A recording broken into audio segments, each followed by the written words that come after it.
think the greatest thing that when I was working at 4 a.m. to 3 p.m. every day, working 4 a.m. to 9 a.m. on Saturday and Sundays, then hurry up to go get dressed and go to church. Yeah. Uh, the greatest thing that I learned there is how to be normal. Wow. You see, and so with me, I thrive. I can thrive in the mundane. I don't need an event. I don't need a conference. I don't need a service. I learned how to love the process of normality. Wow. Yep. You see, and and because of that,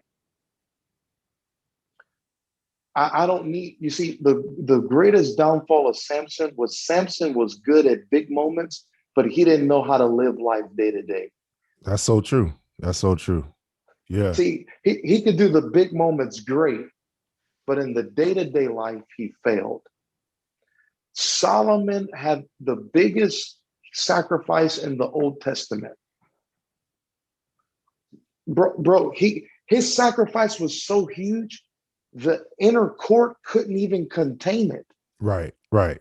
It spilled out into the outer court.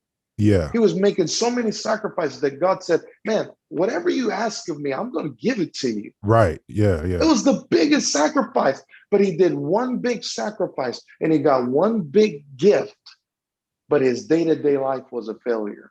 That's so true. Yeah. And so, what my focus is that if I can have my day to day life together, making sure I'm spending time with my family, I'm meeting the needs of my wife, I'm spending time with my son, we're playing family games. Yes. If you know what I'm saying, Yeah. if I get that daily life together and have a Christian household doing family devotion, then that is going to spill out. That authenticity is going to spill out in these moments, Absolutely. you know. Yeah. And so I think that's the biggest challenge. The biggest challenge is what you do day to day, and not what you do in moments. Right. Right. And it's like what I said. You know, you can sacrifice your way into an anointing, but you must obey your way into a relationship. Wow. Wow. And obedience is better than sacrifice. It is. So some Absolutely. people can do like a 7 day fast and get an anointing, but God's like, hold on, you forgot about me the eighth day. Yeah. Yeah. Yeah.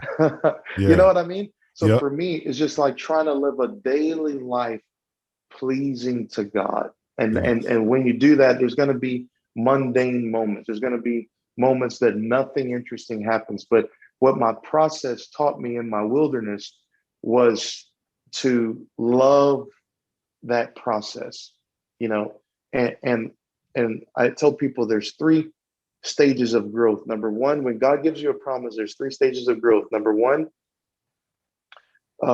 you're gonna be frustrated because you see how far you are from the promise.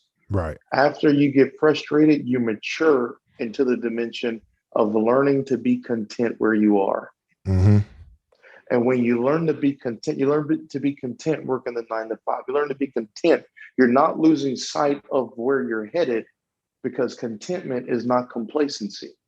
That's true. You're not That's true. losing sight of where you're headed. You know where you're headed, but you're happy where you are. Then Yeah. once you get that learning to be content, that gives birth to God calling you to come out of your comfort zone.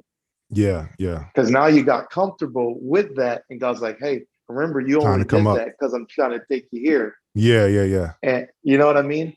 Mm-hmm. And so I've learned to be content, and so I just I just love the day to day, and I think that gives power into the moments. Absolutely.